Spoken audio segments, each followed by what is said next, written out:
कहानी का शीर्षक नाई की चतुर पत्नी और राजा की चुनौती।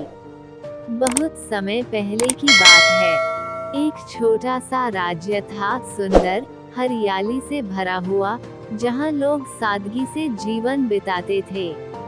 उसी राज्य के एक गांव में नाई रघु अपनी पत्नी सुमन और 2 बच्चों के साथ रहता था।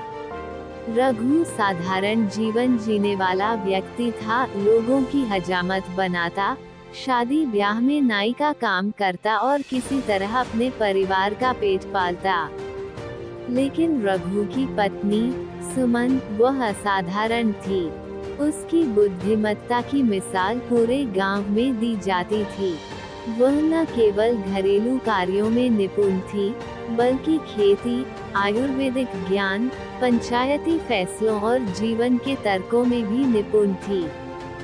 गांव की औरतें अक्सर अपने घर के झगड़े सुलझाने, बच्चों की पढ़ाई के उपाय जानने या खेती के मुद्दों में सलाह लेने सुमन के पास आती थीं।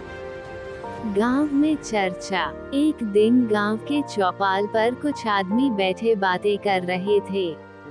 उनमें से एक बोला, तुमने रघु की औरत की बात सुनी है? कल उसने पटवारी को ही झूठा साबित कर दिया। दूसरा बोला, अरे वो तो मंत्री की बहन को भी सलाह दे आई थी कि कैसे खेत में कम पानी में फसल उगाई जाए।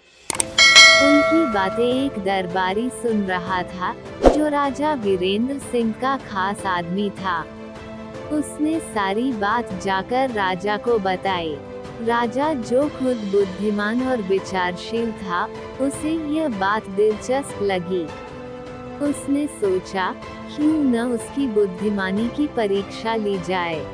राजा ने पूरे राज्य में मुनादी करवाई। राज्य की सभी स्त्रियों को आमंत्रण दिया जाता है कि वे राजदरबार में आएं और 3 कठिन प्रश्नों का उत्तर दें। जो सबसे उत्तम उत्तर देगी, उसे राज्य की सबसे बुद्धिमान स्त्री का सम्मान और स्वर्ण मुद्राएं भेंट की जाएंगी।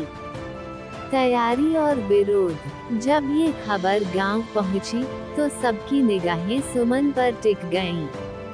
कई लोगों ने उसे उकसाया, तू ही जा सकती है। लेकिन कुछ स्त्रियों और पुरुषों ने टोका, एक नाई की औरत को क्या जरूरत है दरबार में जाने की। रघु भी चिंतित था, अगर वहाँ कुछ उल्टा सीधा हो गया तो सब हंसेंगे, उसने कहा। पर सुमन मुस्कुराई, अगर डर के मारे अवसर छोड़ दिया जाए, तो जीवन कभी आगे नहीं बढ़ता।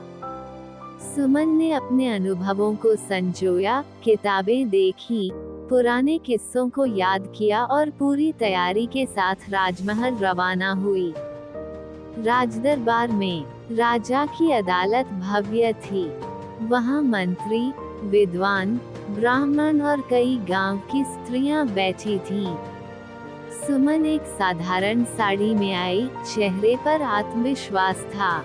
राजा ने उसकी ओर देखा और मुस्कुराया, तो तुम वही हो, जिसके बुद्धि की बातें मेरे कानों तक पहुंची हैं।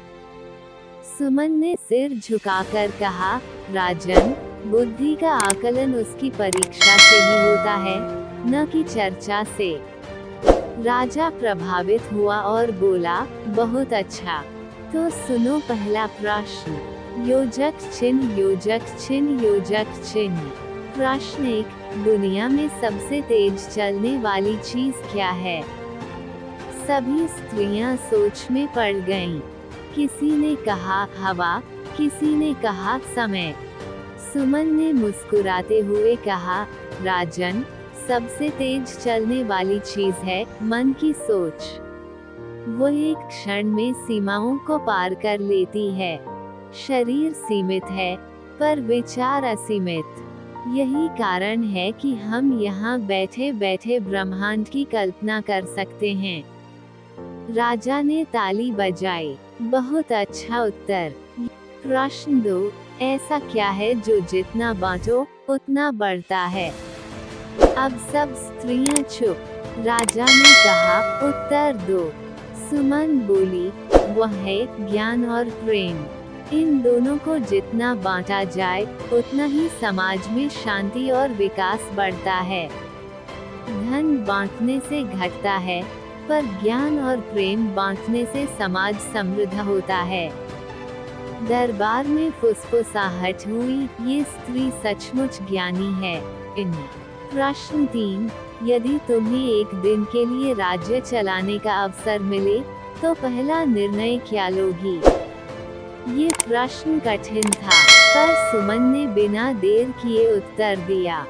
मैं यह आदेश दूंगी कि राज्य की हर लड़की को शिक्षा पाने का अधिकार होगा, क्योंकि यदि नारी शिक्षित होगी तो आने वाली पीढ़ियां सशक्त और विवेकशील होंगी।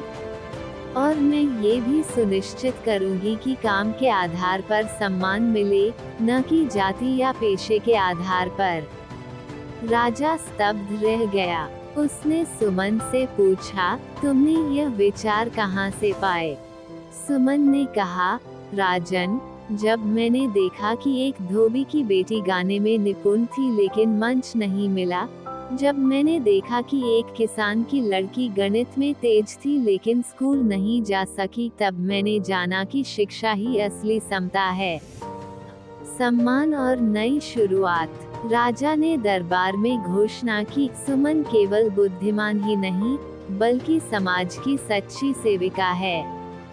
मैं इसे राज्य की महिला शिक्षा सलाहकार नियुक्त करता हूँ और इसे 100 स्वर्ण मुद्राएं भेंट करता हूँ। राजमहल में अब सुमन की सलाह से कई योजनाएं बनती। गांव की स्त्रियां अब प्रेरणा लेने लगी। रघु को अब अपनी पत्नी पर गर्व होने लगा। वो हर जगह कहता, मैं तो साधारण नाई हूँ, पर मेरी पत्नी वह तो पूरे राज्य की गुरु बन गई। कहानी की सीख, शिक्षा और समझदारी पद और जाति की मोहताज नहीं होती। एक स्त्री यदि सशक्त हो तो पूरा समाज सशक्त हो सकता है। डर से नहीं, आत्मविश्वास से निर्णय लेने चाहिए। ज्ञान और प्रेम बांटने से ही दुनिया खूबसूरत बनती है। हमारी कहानियाँ आपको जीवन के महत्वपूर्ण सबक सिखाने और गहरी समझ विकसित करने में सहायता करेंगी। कृपया हमारे चैनल को सब्सक्राइब करें और वीडियो को लाइक व शेयर करें। धन्यवाद। अगला वीडियो देखने के लिए हमारे चैनल पर बने रहे। जय श्री राम।